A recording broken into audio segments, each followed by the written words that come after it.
দামে বসলো না, ভিখারি ভিক্ষা নিতে চলে আসলো গ্রামে।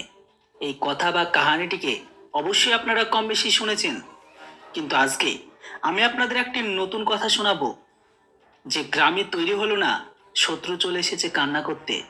হ্যাঁ, এই বর্তমান অবস্থা পাকিস্তানের ঠিক এমনটাই। আপনারা স্ক্রিনে ভালো করে একটি আর্টিকেলকে পড়ুন আর দেখুন। পাকিস্তানের বিদেশ মন্ত্রণালয় গত পরশুদিনে একটি অনেক বড় প্রেস কনফারেন্সকে আয়োজিত করে, যেটাতে তারা F-35 ফাইটার জেটকে নিয়ে যে কান্নাকাটি শুরু করে সেটি প্রায় 1 ঘন্টা ধরে চলে। এমনকি পাকিস্তানের বিদেশ মন্ত্রণালয় কান্নাকাটি করে আর বলে যে ডোনাল্ড ট্রাম্প ঘোষণা করে দিয়েছে তারা ভারতকে F-35 ফাইটার জেট প্লেন দেবে। এটার পরেই যেন পাকিস্তানের সেনার ভেতরে একটা ভূমিকম্প শুরু হয়। এটাকে নিয়ে পাকিস্তানের প্রধানমন্ত্রী পর্যন্ত বলে দিয়েছে যে এটা পেলে ভারত পুরো এই রিজনে সম্পূর্ণ পাওয়ার ব্যালেন্সটাই বিগড়ে যাবে আর ভারতের শক্তি অভাবনীয় বৃদ্ধি পাবে। এমনকি এই রিজনে ভারত পুরো পাওয়ার সেন্টার তৈরি হয়ে যাবে। এমনকি ভারতের যে এয়ার ডমিনেন্স আছে সেটা এতটাই বেড়ে যাবে যে পাকিস্তান ভারতকে চ্যালেঞ্জ জানানোর মতো কোনো ভাষাই থাকবে না। পজিশন তো ছেড়ে দিন। কিন্তু আমি আপনাদের বলে দিই যে এই কান্নাটা শুধুমাত্র একটা পাকিস্তানেরই নয়, ভারতেরও কিন্তু অনেক লোক আছে। কেননা এক শ্রেণীর লোক আছে যারা এটা সব সময় বলে এসেছিল যে আজকের দিনে ভারতের কাছে S-400 এয়ার ডিফেন্স সিস্টেম আছে, তাই ভারত কখনোই F-35 ফাইটার জেট পাবে না। কিন্তু আমি আপনাদের এটা নিয়ে অনেক আগেই বলেছিলাম যে ভারতই একমাত্র দেশ যারা চাইলে একই ঘাটে বাঘ আর ছাগল দুজনকে জল খাওয়াতে পারে, যেটা বাস্তবায়িত করে দেখেছে 2025-এর এয়ার ইন্ডিয়া শোতে। কিন্তু যতক্ষণ পর্যন্ত এই খবরটা সামনে বেরিয়ে আসলো যে ভারতের কাছে আজকের দিনে যত S-400 থাকুক না কেন, ভারতের প্রয়োজন পড়লে চীনকে কাউন্টার করতে সমস্ত রকমের অস্ত্র আমেরিকা দিয়ে দেবে। এর জন্য F-35 লাগুক না কেন ভারত, সেটাও তারা দিতে প্রস্তুত। তাই এই বিষয়টাকে নিয়ে যে বা যারা বলেছিল যে ভারত কখনোই F-35 পাবে না, তাদের সমস্ত প্রোপাগান্ডা এখন থেমে গেছে। কিন্তু এখানে আরো একটা ইন্টারেস্টিং ব্যাপারটা কি জানেন তো, যে এই মুহূর্তে শুধুমাত্র পাকিস্তানি কান্নাকাটি করছে এমনটা কিন্তু একদমই নয়। এই কান্নার আওয়াজ আরো একটি দূরবর্তী দেশ থেকে বেরিয়ে আসছে।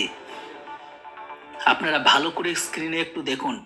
হ্যাঁ, এটাই হচ্ছে তুর্কিশ মিডিয়ার আর্টিকেল। বর্তমান সময়ে তুর্কি যে বড় বড় ডিফেন্স জার্নালিস্ট আছে তারা বড় অহংকারের সাথে ভারতকে দোষারোপ করছে, সাথে আমেরিকাকেও বলছে যে আমাদের তো F-35 প্রোগ্রাম থেকে আপনারা বাইরে বের করে দিলেন। আপনারা কারণ কি দেখিয়েছিলেন? নাকি আমরা রাশিয়ার S-400 এয়ার ডিফেন্স সিস্টেমকে কিনেছি, তা আবার সেটা অতীব সীমিত পরিমাণে। কিন্তু ভারতের কাছে আজকের দিনে তো তুর্কির থেকেও 4 থেকে 5 গুণ বেশি S-400 এয়ার ডিফেন্স সিস্টেম আছে। এমনকি ভারত এটাকে বড় পরিমাণে ব্যবহারও করছে। তাহলে তুর্কির ওপর কেন এত বড় অন্যায় করলেন, যেখানে তুর্কির ব্যবহার করা সম্পূর্ণ তো বন্ধই করে দিয়েছে এই ডিফেন্স সিস্টেমগুলোকে। এমনকি তুর্কিকে F-35 প্রোগ্রামে পুনরায় আর যুক্তই করেননি। সেখানে ভারতকে গোটা বিশ্বের সামনে এনে পুরো প্রেস কনফারেন্স করে উজাগার করে দিচ্ছেন যে আমাদের F-35 আমরা ভারতকে দিয়ে দেব।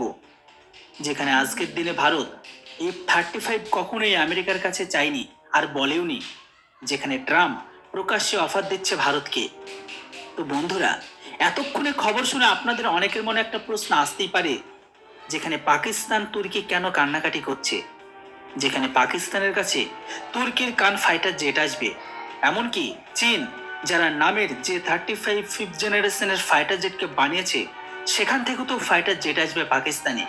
তাহলে পাকিস্তান এখানে কান্নাকাটি কেন করছে, যেখানে তাদের কাছেও অলরেডি 5th জেনারেশনের ফাইটার জেট থাকবে, চাইলে যেটা দিয়ে তারা ভারতের জেটকে টক্কর দিতেই পারবে।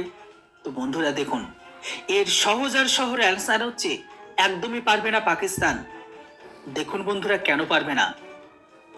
একটা যে কোনো প্রোডাক্ট মার্কেটে লঞ্চ হলে সেটাকে কোনো কাস্টমার যতক্ষণ না ব্যবহার না করে তার সম্পর্কে বেনিফিট না আসছে ততক্ষণ পর্যন্ত কোনো কাস্টমারই ভরসা পায় না কিনতে। এক্স্যাক্টলি ভাবে কোনো যুদ্ধাস্ত্র সেটা যদি ব্যাটেল ফিল্ডে বা রেল ওয়ারে যুক্তই না হয়, তাহলে সেটাকে নিয়ে অনেকের মনে প্রশ্ন থাকে। সেটা কাগজে যতই ক্ষমতাবান হোক না কেন, সেটাকে একটা জাস্ট কাগজের সিংহ বলা হবে, তার বেশি কিন্তু কিছুই নয়। কিন্তু আজকের দিনে F-35 আমেরিকা কোনো ব্যাটেল যুদ্ধে ব্যবহার করুক বা না করুক, এরই কিন্তু স্পেশালি ভার্সন ইসরায়েলি জবরদস্তভাবে ব্যবহার করেছে নিজেদের মতো মডিফাই করে দেশের ওপর। আর আপনাদের জানার জন্য বলে দিই, ইসরায়েলের কাছে যে F-35 আছে সেটা কিন্তু স্পেশালি মডিফাই করেছে ইসরায়েলের জন্য, যেটা আজকের দিনে আমেরিকা হোক বা অন্য কোনো F-35 ব্যবহার করা দেশ তাদের কাছেও কিন্তু নেই। শুধুমাত্র ইসরায়েল নিজেদের মতো করে মডিফাই করেছে। আর এই F-35 পুরো একটা রিয়েল ব্যাটেলফিল্ডে হেভি বোম্বিং করছে।